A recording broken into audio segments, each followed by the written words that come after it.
Hello friends, welcome to IICS platform. आज है 11th of May. 11th of May का हम करंट अफेयर करते हैं। चलिए लेक्चर स्टार्ट करते हैं। फर्स्ट न्यूज है पार्लियामेंट सिक्योरिटी के ऊपर। देखो, अभी आपको पता होगा कुछ महीने पहले या कुछ वीक पहले क्या हुआ था कि पार्लियामेंट सिक्योरिटी ब्रीच हो गई थी। ब्रीच ऑफ पार्लियामेंट सिक्योरिटी कैसे? एक या दो लोग बाउंड्री नाप कर और पार्लियामेंट में एंटर कर गए थे।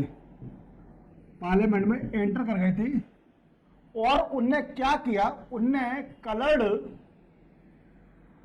स्मोक जला दी प्रोटेस्ट करने के लिए, और दो लोग बाहर भी मिले थे।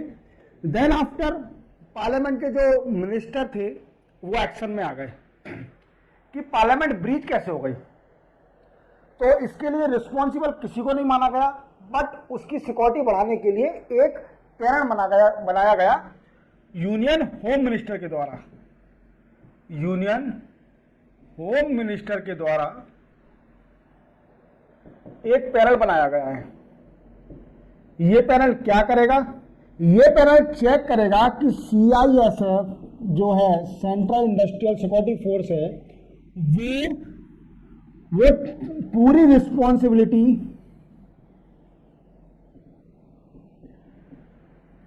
किसकी? पार्लियामेंट की सिक्योरिटी की ले सकता है कि नहीं ले सकता, ये चेक करेगा। दूसरी बात, CISF को एक और रिस्पॉन्सिबिलिटी देगी कि वो क्या करेगा कि प्रोवाइड और regulate the passes for MP, मतलब मेंबर ऑफ पार्लियामेंट, और अपने मीडिया पत्रकार है उनको रेगुलेट करेगा पासेस देने के लिए। तो इसकी जानकारी ये पैनल फाइंड आउट करेगा कि CISF कैपेबल है कि नहीं है इस काम को करने के लिए। अब ये काम अभी तक कौन कर रहा था? तो देखो, अभी तक ये जो काम है वो कर रही थी पार्लियामेंट सिक्योरिटी सर्विस, ये कर रही थी। अभी मैंने आपको प्रीवियस लेक्चर में ये भी बताया था कि 150 दिल्ली पुलिस के पर्सनल उनको रिमूव कर दिया है, उनको पार्लियामेंट की सिक्योरिटी से रिमूव कर दिया और उनको रिप्लेस कर दिया भाई सेंट्रल आर्म पुलिस फोर्स के द्वारा, उनको रिप्लेस कर दिया। ये मैंने प्रीवियस लेक्चर में आपको बताया था।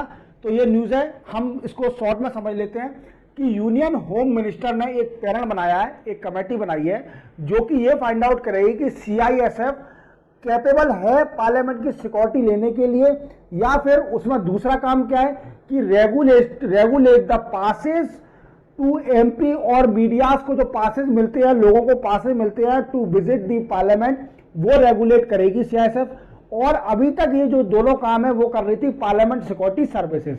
ओके, तो उनको रिप्लेस कर दिया जाएगा CISF के द्वारा, अगर पैनल ने बता दिया कि हाँ CISF कर सकती है इस काम को। तो चलते हम नेक्स्ट न्यूज पर। नेक्स्ट न्यूज है हमारी चाइना का एम्बेसडर।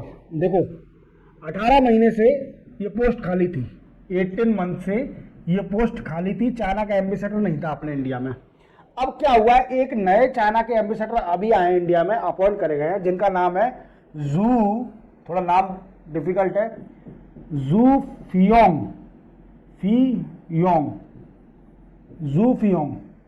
फियोंग है इनका नाम है। नाम अटपटा है मुझे मालूम है, पर ठीक है, चाइनीज नेम है। तो जू फियोंग ये अभी नए एम्बेसडर बने हैं इंडिया के अंदर चाइना की तरफ से। और ये जो जू फियोंग है, ये पहले अफगानिस्तान में भी रह चुके हैं एम्बेसडर, अफगानिस्तान में भी रह चुके हैं, और रोमानिया में भी रह चुके हैं। रोमानिया यूरोप की कंट्री है, और अफगानिस्तान को सब लोग जानते होंगे फॉर तालिबान के नाम से। तालिबान के नाम से आप जानते होंगे इसको तो अच्छी तरह से, अफगानिस्तान को। रोमानिया एक यूरोपियन कंट्री है। ये इन दो कंट्री में एम्बेसडर भी रह चुके हैं, और अभी इंडिया में एम्बेसडर बने हैं, इंडिया के एम्बेसडर बने हैं चाइना की तरफ से। अब इनने बोला है, क्या बोला है? देखो, हर एम्बेसडर एक ही बात बोलता है, नया आता है तो। जैसे अपन पुलिस वाले बनते हैं या फिर किसी और गवर्नमेंट सर्विस में जाते हैं तो जैसे अपने कसम खानी पड़ती है, जैसे ओथ लेनी पड़ती है हमें कि हाँ हम ईमानदारी से काम करेंगे और ये करेंगे और हमारा भारत के संविधान को मानेंगे, तो ये तो मानते भी हैं, ऐसा नहीं है। पर कुछ लोग बाग मीन्स व्हाट आई से, मैं ऐसा कंट्रोवर्शियल स्टेटमेंट देना नहीं चाहता, चलो आगे चलते हैं। तो इनने बोला है, जैसे सभी लोग बोलते हैं कि बायलैटरल रिलेशन को एनहांस करेंगे बिटवीन इंडिया और चाइना, और जितने भी प्रॉब्लम आ रही है कंसर्न और इशूज जितने भी हैं उनको डायलॉग के थ्रू सॉल्व किया जाएगा। डायलॉग और दो बड़े बड़े मिनिस्टर बैठ के को प्रॉब्लम को सॉल्व कर लेंगे। क्योंकि क्या हुआ था कि आपको पता हो शायद, वो चाइना बॉर्डर और इंडिया बॉर्डर पर जो हाथापाई हो गई थी इंडियन और चाइनीज आर्मी के बीच में, तो उसके बाद से थोड़ा बहुत चाइना और इंडिया के रिलेशन बिगड़ गए हैं। इंडिया हालांकि कुछ एक्शन ले रही है, चाइना ने भी कुछ एक्शन लिया है। तो इसको रिजॉल्व करने के लिए अभी 18 महीने से कोई भी एम्बेसडर नहीं था चाइना का। अभी नया आया है जू फियोंग नाम से, उन्होंने बोला है बायलैटरल रिलेशन बढ़ाएंगे इंडिया और चाइना के। और दूसरी बात, जितनी भी प्रॉब्लम है इंडिया और चाइना के बीच में उसको हम रिजॉल्व करेंगे बाय डायलॉग और by consultation between both country delegates और the higher authority of PM और प्रेसिडेंट। ठीक है, ये न्यूज है। चलते हैं हम नेक्स्ट न्यूज पर। नेक्स्ट न्यूज है हमारी केरला यूनिवर्सिटी। देखो केरला यूनिवर्सिटी क्यों इंपोर्टेंट है, क्या किया है इन्होंने। जैसे आप जानते होंगे अधिकतर क्या सभी बच्चों ने ग्रेजुएशन करी होगी कॉलेज से। 3 साल की अंडर ग्रेजुएशन होती है। मैं इंजीनियरिंग की बात नहीं कर रहा, इंजीनियरिंग 4 साल की थी, मैंने करी थी 4 साल इंजीनियरिंग, 4 साल बर्बाद कर दिए मैंने अपने। मुझे आज फील होता है कि शायद मैं 3 साल अपना BA कर लेता तो सही रहता। मैंने सॉफ्टवेयर इंजीनियर हूं मैं, ठीक है। तो 3 ईयर की अंडर ग्रेजुएट कोर्स होता है। क्या होता है? 3 ईयर का अंडर ग्रेजुएट कोर्स होता है इंडिया के अंदर। अब केरला गवर्नमेंट क्या कह रही है केरला यूनिवर्सिटी से कि आप इसको 4 ईयर का कर दीजिए, 4 ईयर अंडर ग्रेजुएट कर दीजिए, अंडर ग्रेजुएट 4 ईयर का अंडर ग्रेजुएट, ये बोला है। और हालांकि जल्दी केरला इसको इम्प्लीमेंट भी करेगी, इसको स्टार्ट भी कर देगी। और इसमें बोला गया है कि हमारी यूनिवर्सिटी में स्टूडेंट, ये वर्ड बहुत अच्छा है, स्टूडेंट सेंट्रिक अप्रोच। इंडिया में सोचो ये भी है स्टूडेंट सेंट्रिक अप्रोच। वाह, स्टूडेंट सेंट्रिक अप्रोच, ये जानते हो आप क्या होता है? काश जब मैं कॉलेज में था तो मेरे कॉलेज में भी होता है स्टूडेंट सेंट्रिक अप्रोच। तो मैं क्या करता, फ्रीडम होता है मेरे पास, जब पढ़ना है तब पढ़ो, जब कैंटीन जाना है तब कैंटीन जाओ, जब घूमने जाना है घूमने जाओ, और जब एंजॉय करना है एंजॉय करो। तो student centric approach Kerala follow कर रही है, जिसमें बोला गया है कि स्टूडेंट को फ्रीडम दिया जाएगा, फ्रीडम और फ्लेक्सिबिलिटी इन चूजिंग सब्जेक्ट्स। क्या? स्टूडेंट को फ्रीडम दिया जाएगा और फ्लेक्सिबिलिटी दी जाएगी सब्जेक्ट को चूज करने में। तो हमारे इंडिया में बड़ा अच्छा लगता है सुन के ये वर्ड स्टूडेंट सेंट्रिक अप्रोच, कि मतलब स्टूडेंट को फ्रीडम दिया जा रहा है कि वो पढ़े या ना पढ़े, अपने हिसाब से कोई भी कोर्स सिलेक्ट करे। पर मुझे नहीं लगता कि हमारे केरला में हो सकता है, क्योंकि केरला की लिटरेसी सबसे हाईएस्ट है। पर और स्टेट में हमारे MP, UP और ये बगल में स्टेट जितने भी हैं वहाँ सिर्फ ओनली देखो हमारे इंडिया में क्यों नहीं हो सकता, इसका कारण मैं बताता हूँ आपको। बहुत अच्छा कारण है। हमारे इंडिया में बच्चे के ऊपर जो इन्फ्लुएंस होता है वो पेरेंट्स का होता है, और पेरेंट्स में जिसका इन्फ्लुएंस होता है ना वो सोसाइटी का होता है। तो सोसाइटी का इन्फ्लुएंस पेरेंट पे और पेरेंट का इन्फ्लुएंस है बच्चे पे। जो सोसाइटी बोलती है पेरेंट्स से, वैसा पेरेंट्स कराते होते बच्चे से। अब सोसाइटी इन फ्रंट कुछ भी अगर बड़ा ऑफिसर बन जाता है तो अपना माँ बाप उस बच्चे को वही उस नजर से देखने लगता है कि हाँ यार हमारा बच्चा भी इस टाइप का होना चाहिए। हालांकि ये गलत नहीं है, पेरेंट्स हमेशा सही सोचते हैं, गलत नहीं सोचते। But student centric approach word is not for India, it is correct for western country where the child और children are free to choose their life. हमारे इंडिया में कोई प्राइवेसी नहीं है, सीधे डंडा उठता है पेरेंट्स का और दे धन धन धन धन धन। चलते हैं नेक्स्ट न्यूज पर। देखो नेक्स्ट न्यूज है इंटर सर्विस ऑर्गेनाइजेशन। अब देखो एक गवर्नमेंट ने अभी पार्लियामेंट में बिल निकाला था जिसका नाम था inter services organisation command control and discipline bill 2023। अब ये बिल क्या है, देखो ये बिल स्टार्ट हो जाएगा 10 मई से, 10 मई से इंप्लीमेंट कर दिया जाएगा इस बिल को, और ये बिल काम करने लगेगा 10 मई के बाद से। अब इसमें होगा क्या, सबसे पहले क्या करा जाएगा, जो हमारे इंडिया में 3 सर्विस हैं, कौन कौन सी, नेवी, आर्मी, एयरफोर्स, इन 3 सर्विस को जोड़ दिया जाएगा, एक कमांड बना दी जाएगी जो कि 3 सर्विस के रिसोर्स को और उनके पर्सनल को, डिसिप्लिन और एडमिनिस्ट्रेशन को मैनेज करेगी। क्या करेगी, मैनेज करेगी, डिसिप्लिन, एडमिनिस्ट्रेशन, और तीनों सर्विस के रिसोर्स है उन तीनों का यूज करेगी ड्यूरिंग वार, ड्यूरिंग लड़ाई के दौरान ये काम में आएगा तीनों सर्विस। अभी क्या दिक्कत है हमारे इंडिया में कि हमें ये नहीं पता है, तीनों सर्विस जो हैं वो इंडिविजुअल काम कर रही है, तो तीनों सर्विस को जानकारी नहीं है कि किस सर्विस पे ज्यादा कैपेबिलिटी है, वो कहां पर यूज कर सकती है। इससे क्या बेनिफिट होगा बच्चों, इससे बेनिफिट ये होगा कि हमारी तीनों सर्विस एक दूसरे को अच्छी तरह जान पाएगी कि इस सर्विस के पास कितना रिसोर्स है और इसका यूज कहां हो सकता है। और दूसरा भी जान सकेगा, दूसरा फेस कि नेवी जान सकेगी आर्मी के बारे में कि आर्मी का यूज कहां हो सकता है, उन पर रिसोर्स कौन कौन सी है, हम इस वार को कैसे कंट्रोल हरा सके। अगर तीनों सर्विस में कोऑर्डिनेशन नहीं होगा अच्छा, तो डेफिनेटली लड़ाई होगी, अगर होती है इन फ्यूचर तो हारना, बिल्कुल हार ही जाएंगे, क्योंकि कोऑर्डिनेशन तो बहुत जरूरी है।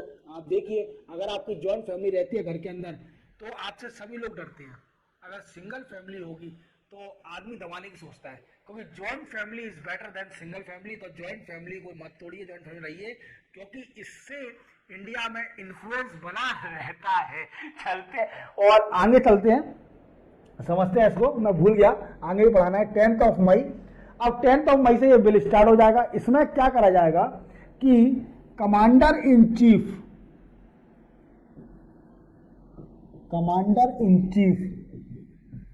एंड ऑपरेशन कमांडर ये क्या करेंगे, जैसा मैंने आपको बताया, maintain administration and discipline of 3 services, army, navy, air force की मेंटेनेंस और एडमिनिस्ट्रेशन, डिसिप्लिन को मेंटेन करा जाएगा और उन तीनों के रिसोर्स यूज करे जाएंगे अगेंस्ट वार। चलते हम नेक्स्ट न्यूज पर। नेक्स्ट न्यूज है हमारी स्पेस के ऊपर। तो देखो LVM-3 ये क्या है, इसका फुल फॉर्म है launch vehicle mark 3, launch vehicle mark 3। देख रहे हो, ये रहा, इंडिया स्पेस में बहुत आगे है, कम मत समझना इंडिया को। इंडिया स्पेस मतलब क्या बोलूं कि स्पेस में तो बहुत ही आगे निकल गई इंडिया। हाँ, नासा से थोड़ा पीछे है, नासा को भी इन फ्यूचर टक्कर देगी, देखते हैं। देखो लॉन्च व्हीकल मार्क 3 है, क्या करा है कि एक न्यू स्पेस इंडिया लिमिटेड है, इंडिया लिमिटेड। अब ये क्या है, ये कमर्शियल आर्म है, commercial arm of department of space.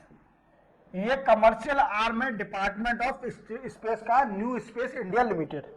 अब ये क्या करती है, देखो ये करती है, इसने क्या किया है कि प्राइवेट इन्वेस्टर को इनवाइट किया है, प्राइवेट इन्वेस्टर इनवाइट किया है टू मैन्युफैक्चर